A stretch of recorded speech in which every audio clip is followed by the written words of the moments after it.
and thanks for tuning in to the NASA SpaceX Crew-9 mission, a long-duration rotational mission to the International Space Station for NASA astronaut Nick Hague and Roscosmos cosmonaut Alexsandr Gorbunov. I'm Ronnie Foreman, a senior commercial sales manager here at SpaceX, and I'm joined by NASA's Leah Cheshire. We are just under a couple hours away from the final approach and docking of Dragon to the International Space Station. Overall, this will be Dragon's 44th visit to the space station and its 13th human spaceflight mission to the orbiting lab. About 45 minutes after liftoff at 11:03 a.m. Pacific, Dragon executed the phase burn. This is the first of 5 major burns required to raise Dragon's orbit and position it for approach to the International Space Station. Dragon raised its orbit using the Draco thrusters over the last several hours as it continues to chase down its destination, the space station. And then just a few hours ago, the boost burn took place at 7:58 p.m. Pacific time.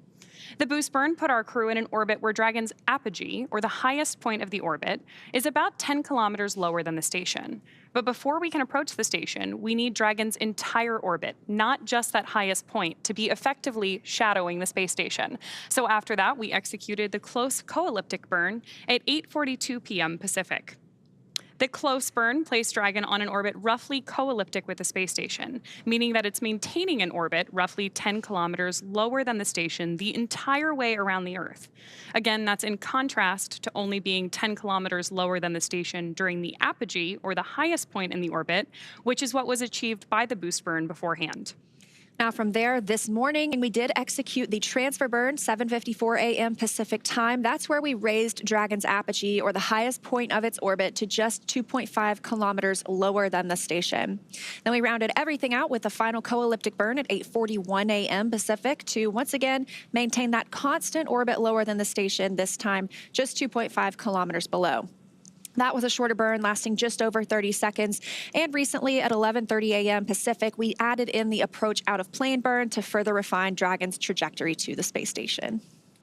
At approximately 1:01 p.m. Pacific time, the Draco thrusters on Dragon will fire for the approach initiation burn when Dragon is about 2.5 kilometers below the station and just about 7 kilometers behind it. This will swing Dragon up until it's about a quarter mile, around 400 meters, directly below the station. Now, this maneuver also moves Dragon inside one of 2 checkpoints around the station that requires a set of go, no-go poles with the different control teams. The first checkpoint is called the approach ellipsoid, or you might hear us call it, or the crew call it, the AE. That's an imaginary shape measuring 4 kilometers by 2 kilometers. It's essentially a large 3-dimensional oval. Before Dragon is given permission to move inside the approach ellipsoid, the capsule is configured to be on what is known as a 24-hour safe trajectory. That means that if Dragon lost all control to its thrusters, it would be at least 24 hours before its trajectory would move it inside the approach ellipsoid. The NASA and SpaceX teams will do a go, no-go poll to move Dragon inside the keep-out sphere, another checkpoint that consists of an imaginary sphere around the space station with a radius of 200 meters. Flight controllers use this to monitor all arriving and departing vehicles. This is another chance to confirm all of the guidance, navigation, and control systems are working correctly on Dragon before moving closer to the station. It also carries a similar requirement on orbital trajectory. If Dragon were to somehow lose control of its thrusters, it and the space station would be safe for 4 orbits, or about 6 hours, rather than the 24 hours required to enter the approach ellipsoid. Once Dragon arrives at 400 meters below the station, it will be at what's known at waypoint 0.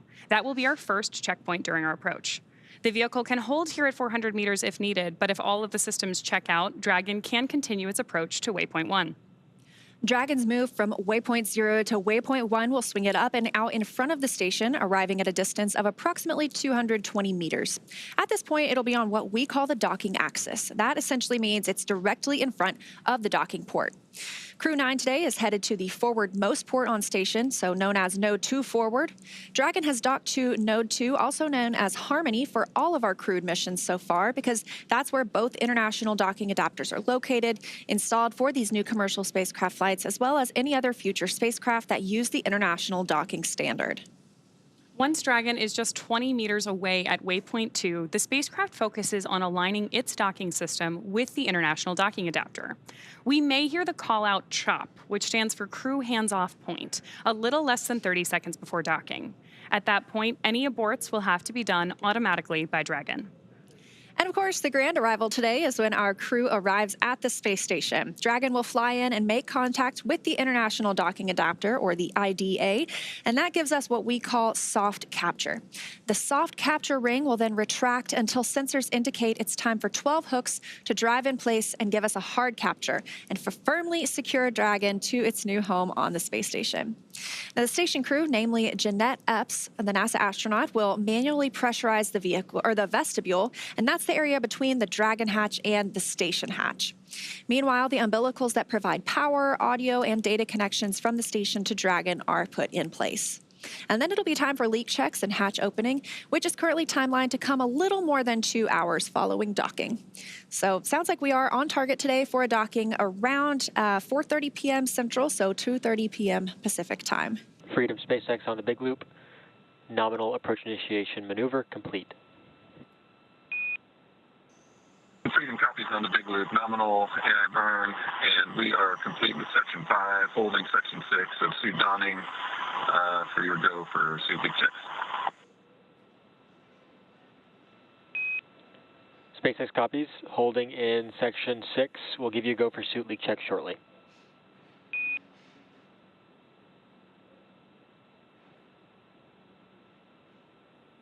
Freedom copies. Wow, check it out. That's the International Space Station, our home in low Earth orbit, and the destination of Dragon today. This point of view coming from Dragon itself. Now, we did hear earlier that the crew aboard the space station can also see Dragon at this time. So as we get a little bit closer, we might be able to see Dragon from the station as well. And we're getting great views right now inside of Dragon, looking up at those screens as our 2 crew members begin to approach the ISS. Great views here of both vehicles on your screen. Again, if you are just joining us, that is Dragon on the left-hand side and the ISS on the right. Of course, as we get a little bit closer to docking, Dragon is actually going to swing up in front of the station to approach the Harmony module, which means that as great as this view of Dragon with the Earth in the background is, we are not going to have it as we get closer to docking because we are going to move up into that approach axis. These views we're getting of Dragon right now are incredible with the clouds on Earth in the background. Yeah, let's take a look. It looks like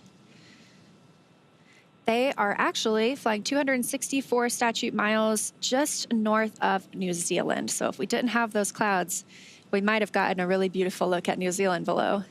I'm sure they'll get plenty of chances over the next 5 months as they look out the cupola.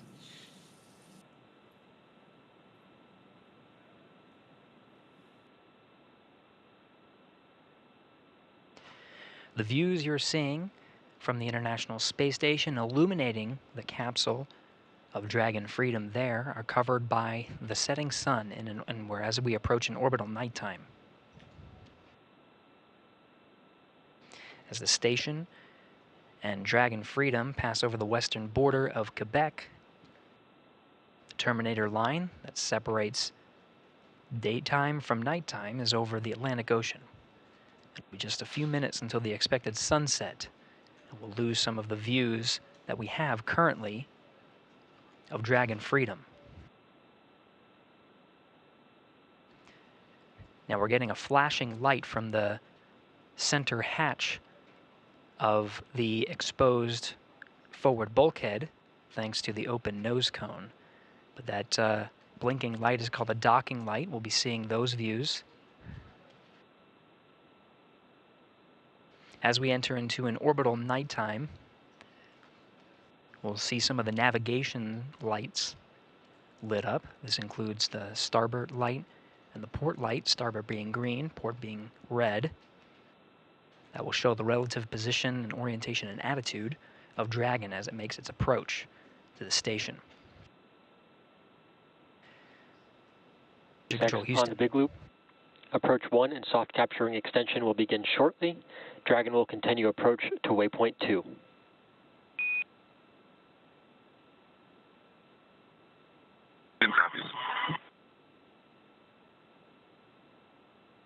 That call from the ground confirms that all teams are go to proceed past waypoint 1. There will be no stopping at the waypoint 1. Dragon will execute its approach 1 maneuver burn and does have a go to enter inside the keep-out sphere. This is at the 180 mark. Waypoint 2, though, is just 20 meters in front of the docking axis. We'll be proceeding in very shortly. All teams are go, everything looking good here from the International Space Station Flight Control Room in Houston, Texas. With that, as we continue to follow along, I'll toss it back to my colleagues over in Hawthorne. Leah and Ronnie, take it away. Awesome. Thanks, Gary. So one of the things that's really interesting as we move up to waypoint 1 is that in a lot of ways, the trajectory we're on today, even though we've done these additional burns with Dragon's Draco thrusters, was set yesterday when we lifted off from Space Launch Complex 40. And that's part of the reason that we had an instantaneous launch window yesterday. A lot of that is driven by this rendezvous point between Dragon and the International Space Station in orbit, so that we can perform all of these maneuvers moving from waypoint 1 to waypoint 2, coming up here shortly, exactly on time and through this careful, very methodical approach between all of the teams currently participating. Here at SpaceX Hawthorne, obviously our crew on board Dragon, the International Space Station, and Mission Control in Houston. We are still expecting initial contact between Dragon and the International Space Station at about 2:30 p.m. Pacific time or 5:30 p.m. Eastern time.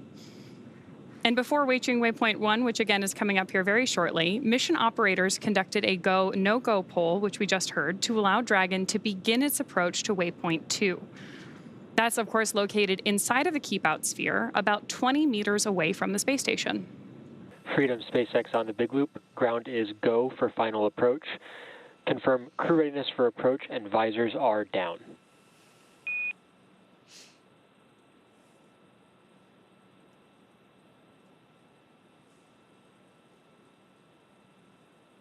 And SpaceX Freedom, visors down, we are go for docking.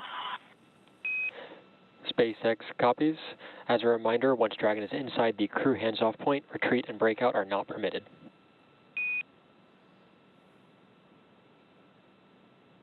Freedom copies.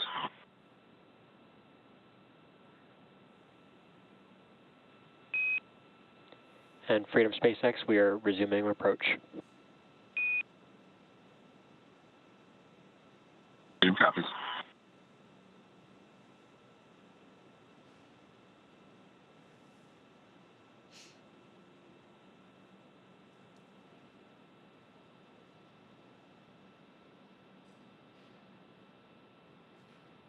Awesome news there from Mission Control, and of course hearing our Crew-9 astronauts on board Dragon that we are go for docking.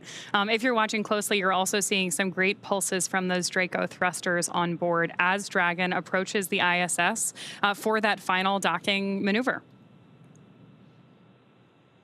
Again, that was the final hold, and we heard the communications that we are go for docking and have resumed that approach. So we will not hold again. And they discussed CHOP, which we mentioned earlier, the crew hands-off point. That's within 2 meters from the International Space Station. Station Houston on the big loop.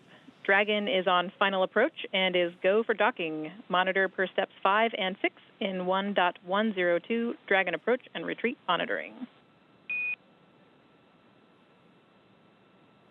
Station copies, step 5 and 6. So those sound like similar communications, but the first was to the crew on Dragon. The second is to our crew monitoring in the cupola, and you heard them reference what they should be looking at, any procedures that they're referencing during this dynamic phase.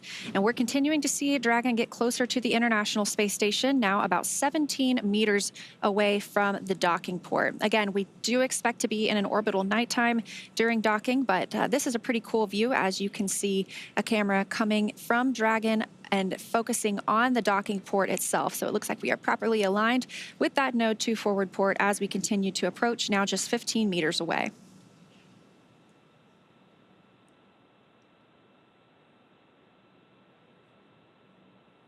Seeing good real-time readouts on your screen there. Just in the upper right-hand corner, you can see our LiDAR geometry indicating how close we are to the International Space Station.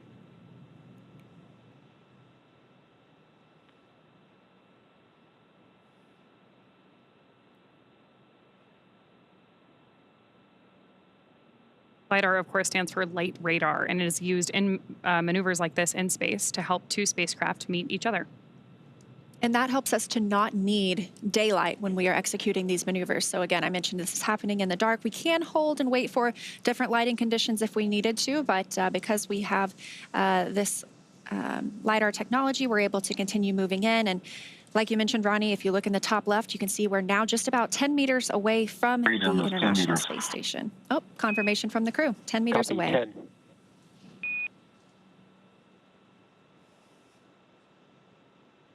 Of course, now we're also within that crew hands-off point, in large part because the autonomous systems onboard Dragon, which we're getting kind of a representation of on your screen right now, are completing this final docking maneuver.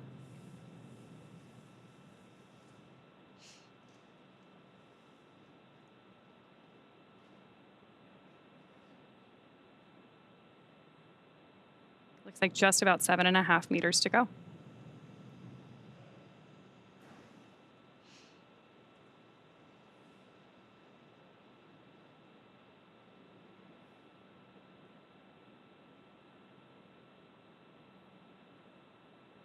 Again, first, we will be holding for soft capture. When that soft capture ring makes contact with the space station, that will then retract and begin hard capture. But docking for us is called at the time of soft capture. 5 meters.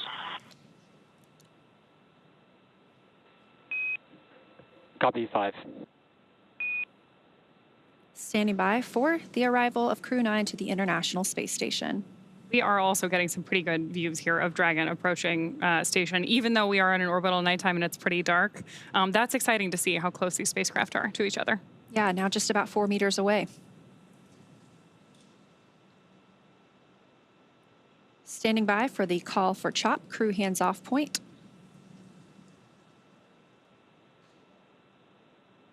Freedom, 2 meters, hands off.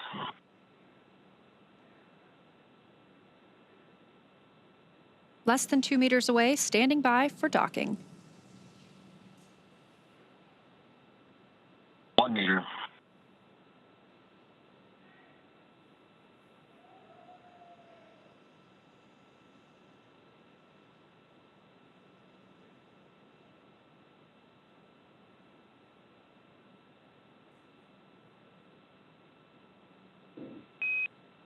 Freedom, SpaceX on the big loop, soft capture confirmed.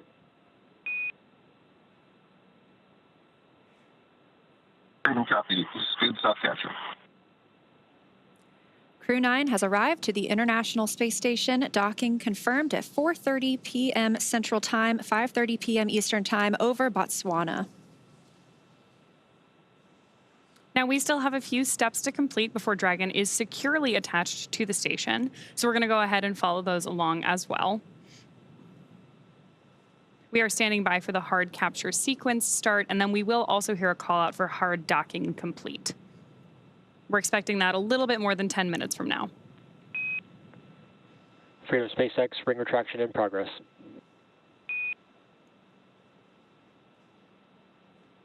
Freedom, copies.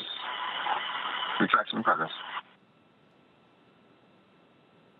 Again, they're referencing the soft capture ring that will slowly retract and bring Dragon closer to the International Space Station. We'll get into that hard capture sequence with the hooks and latches, providing us a hard docking, and that happens about 10 minutes after docking itself. Again, Crew-9 arriving at the International Space Station as the station and Dragon were flying about 265 statute miles over Botswana at 4:30 p.m. Central Time, 5:30 p.m. Eastern Time.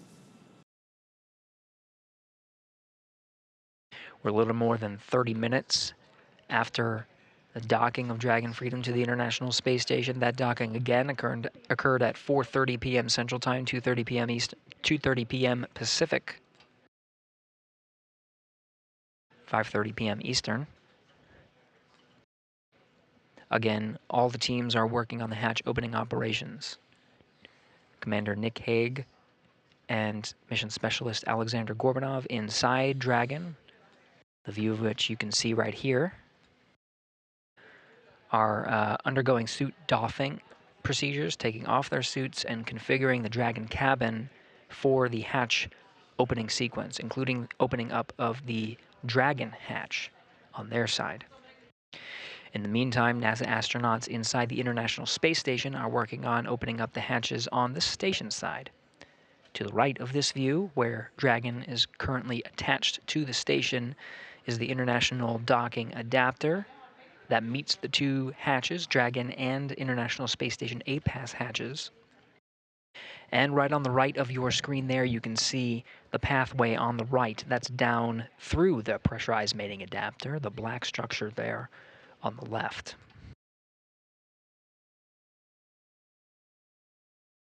With the crew of Crew-9 enabling onboard video, we now have views from inside the cabin after docking.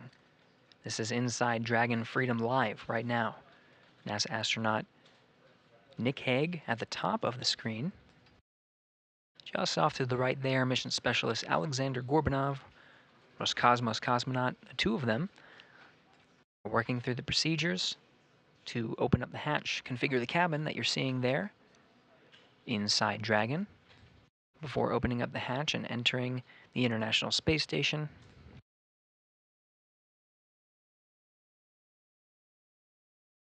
Now getting views from the two spacecraft. Again, there is a hatch, multiple hatches actually.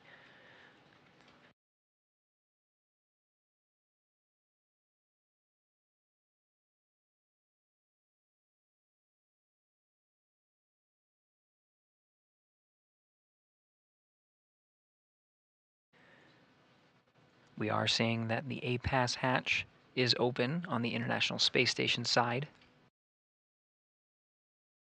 The vestibule in between the two spacecraft have been pressurized to meet that of sea level on the ground. The position where Hague and Gorbunov currently are very close to the Dragon hatch. Now with the APAS hatch opened, some of the flashes you were seeing from inside the pressurized mating adapter were cameras, and the flashes of the cameras to inspect the hatch, make sure there's no foreign object debris, just a safety measure and precaution to make sure that nothing is in the way. That will be documented and relayed to the ground for inspection, make sure everything's good. Some of the many steps of these hatch opening procedures that we've been referencing. SpaceX on the big loop. We see the suit fans are off. So at this time, you are go for hatch opening per the decal, followed by the remaining actions in 4.400, Section 6.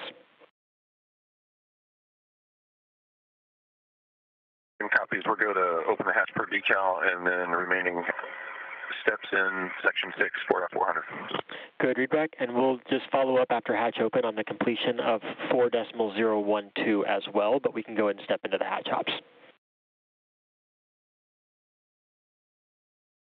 Okay, copy that.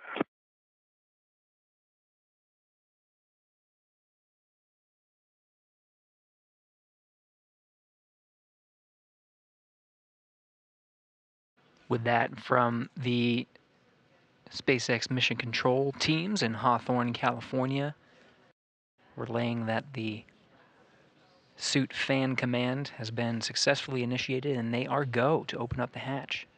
We got a great view from inside the space station here, and we're starting to see it illuminate.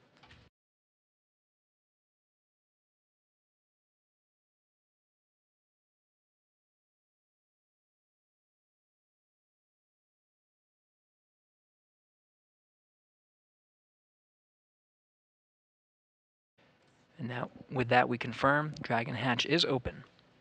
6:04 p.m. Central.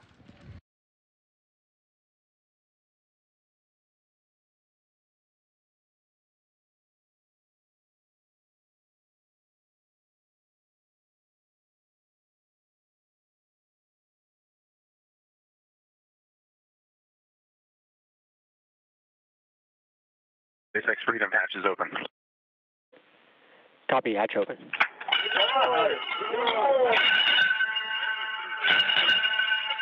Freedom arriving.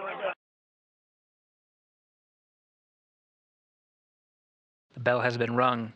Alexsandr Gorbunov, the first through of Crew-9, being welcomed by Expedition 72. Next up is Crew-9 Commander Nick Hague. Crew-9 now aboard the International Space Station and joining Expedition 72.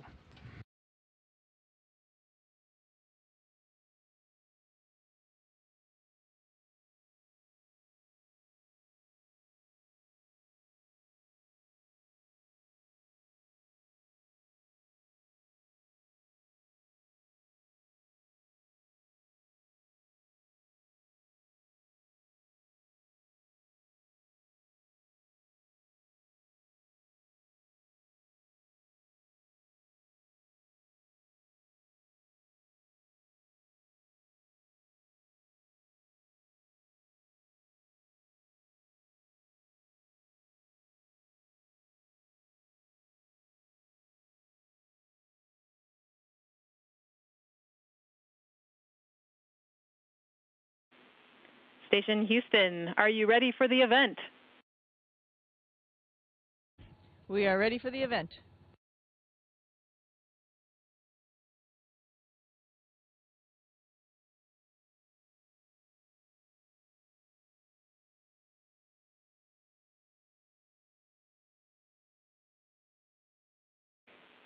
Station Houston, we are ready as well. Over to you to welcome the new members of the crew.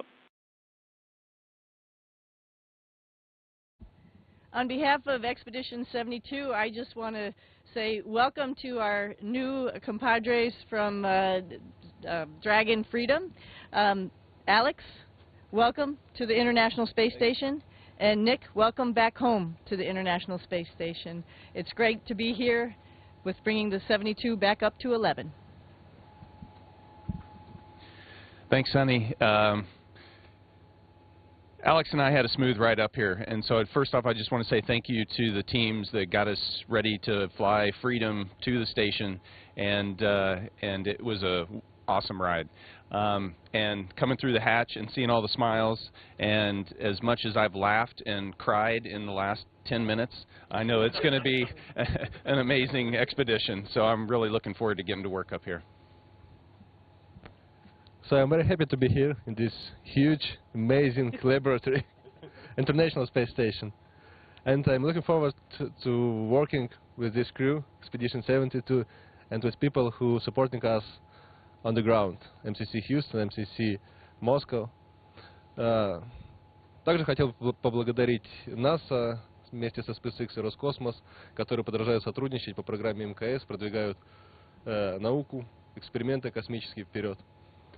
И хотел поблагодарить всех родных и близких за то, что меня поддерживали в этом путешествии, которое только начинается. Завтра первый рабочий день. Начнем работать. Спасибо.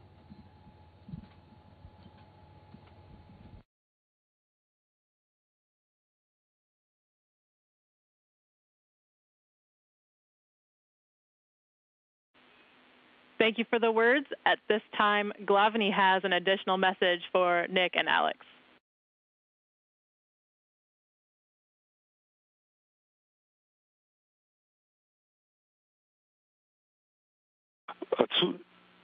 ЦУП Москвы на связи. Я надеюсь, вы меня сейчас хорошо слышите. Я приветствую всех.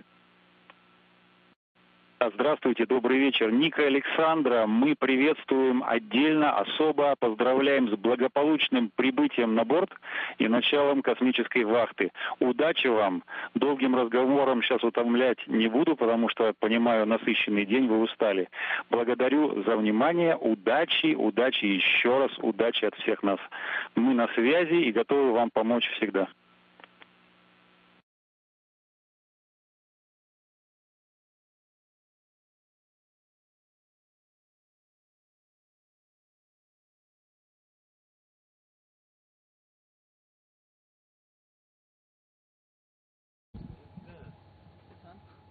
Спасибо за теплые слова.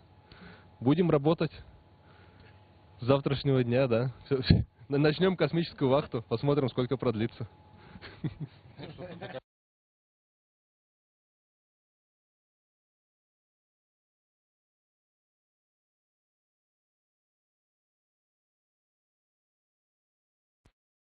And with that, thank you to all participants. Station, we are now resuming operational audio communications.